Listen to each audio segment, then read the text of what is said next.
Just making shots, trying to be active, find my gaps. Teammates found me, and I've just been able to play aggressive on both ends of the floor. It's a nice little run that the team has going. It is, man. Like I say, when we find our stride, we're going to be a pretty good team, and we're starting to gel. Everybody's starting to figure it out, and we look pretty good. We're very unselfish. We always have high assist totals, and as long as we take that challenge on the perimeter with the defense, we're a pretty good team. If somebody would have said you guys would be 8-4 through the first 12 games, what would the response would have been? Oh man, I would have said let me see what I would have said. Let me see. 12. I would say we should be 10-2.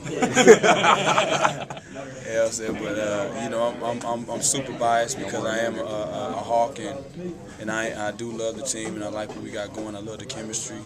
And it took us this long to find our niche, and we found it, and we're doing a good job of it. That run y'all went on in the third quarter, is that just being aggressive and really attacking these guys? Yeah, being aggressive. We didn't want to have any letdowns in the third.